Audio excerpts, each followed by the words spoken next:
Hello guys, welcome to my YouTube channel Mannat let's learn everyday. तो आज हमारी polity की क्लास है और लेक्चर नंबर है हमारा 5th। जैसे कि मैंने पॉलिटी से ऑलरेडी 4 लेक्चर प्रोवाइड कर दिए हैं, अपलोड कर दिए हैं वीडियो, और ये बहुत ही इम्पोर्टेंट टॉपिक है हमारे एग्ज़ाम पॉइंट ऑफ व्यू से। तो don't forget to watch this video guys. So सबसे पहले अगर किसी ने अभी तक हमारे चैनल को सब्सक्राइब नहीं किया है तो please guys please subscribe our channel and don't forget to like our video. Okay, so बिना किसी देरी किए हम अपने इस आर्टिकल 13 के बारे में और कुछ बातें जानते हैं। जैसे कि हमारा पिछला जो लेक्चर रहा है वो आर्टिकल 13 के बारे में ही रहा है।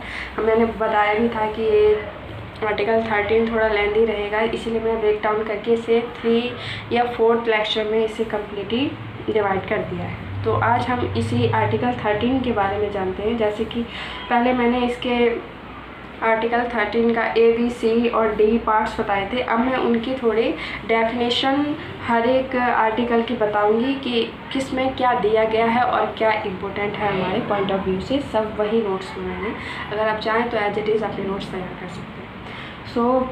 सबसे पहले हम जानते हैं, इसमें लिखा है कि आर्टिकल 13 का A, मतलब आर्टिकल 13 के A में क्या दिया गया है। तो इसमें दिया गया है संविधान पूर्व विधियाँ, मतलब प्री कॉन्स्टिट्यूशनल लॉ। सबसे पहला जो हमारा सिद्धांत दिया गया था संविधान पूर्व विधियाँ में, वो दिया गया था पृथक करदीयता का सिद्धांत, मतलब डॉक्ट्रिन ऑफ सेवरेबिलिटीज। सेकंड, आच्छादन का सिद्धांत, doctrine of slips. Third is अधित्याग का सिद्धांत, मतलब डॉक्ट्रिन ऑफ वेबर।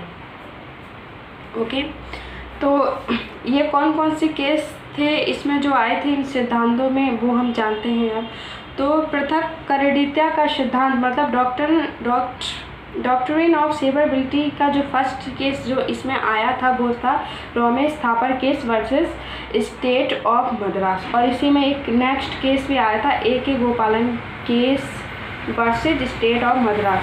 ये केस आए थे किसमें, हमारे पृथक करदीयता का जो सिद्धांत दिया गया था इसके ये रिलेटेड ये केस थे, और ये बहुत ही ज़्यादा इम्पोर्टेंट है। तो आप चाहें तो अपने एज इट इज़ नोट भी तैयार कर सकते हैं। तो अब हम जानते हैं next is doctrine of slips, मतलब इसमें जो केस आया था वो था state of Gujarat versus Ambika mills. और थर्ड है हमारा डॉक्ट्रिन ऑफ वेबर, मतलब अधित्याग का जो सिद्धांत था उसमें हमारा जो केस आया था वो Visheshnath versus income tax commission case था।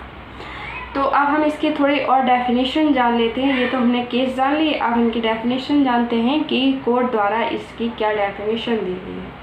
तो सबसे पहले हम पृथक करदीयता का सिद्धांत जानते हैं, मतलब डॉक्ट्रिन ऑफ सेवरेबिलिटी का जो सिद्धांत है वो जानते हैं। सबसे पहले इसमें सुप्रीम कोर्ट में इसमें ऐसा कहा गया है कि मतलब अगर कोई भी लॉ है, अगर वो हमारे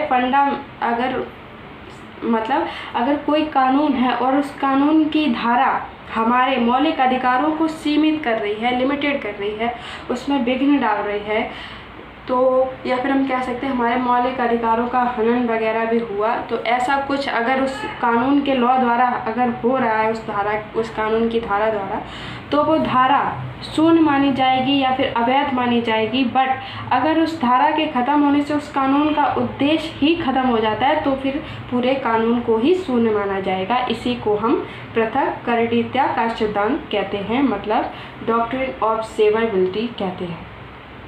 इसी में हम नेक्स्ट जानते हैं,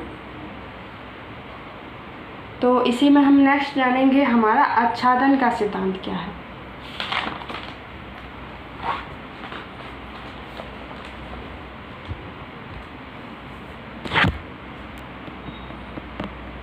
तो ये है हमारा आच्छादन का सिद्धांत। इसमें सुप्रीम कोर्ट ने क्या कहा है, तो इसमें कहा है कि अगर कोई लॉ हमारे फंडामेंटल राइट को सीमित कर रहा है, मतलब उस पर रेस्ट्रिक्शंस लगा रहा है या फिर उसको लिमिटेड कर रहा है, तो ये जो कानून है ये समाप्त नहीं किया जाएगा, बल्कि उसको वहीं के वहीं ढक दिया जाएगा या फिर उस पर इम्प्लीमेंटेशंस नहीं किया जाएगा।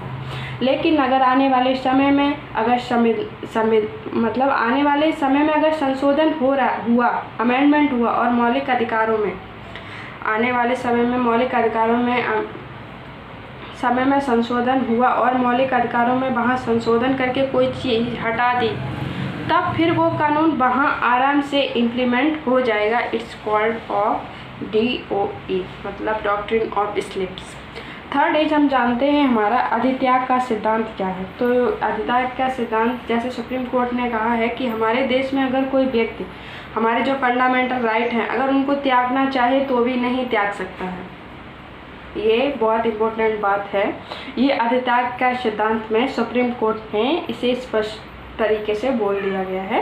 और ये केस कौन सा था? ये केस था Visheshan Nath case versus income tax commission. 1959 में ये बोल दिया गया था कि अगर कोई इंसान चाहे भी तो अपने फंडामेंटल राइट्स को त्याग नहीं सकता है। तो ये थे हमारे आज की आर्टिकल 13 से इम्पोर्टेंट वीडियो।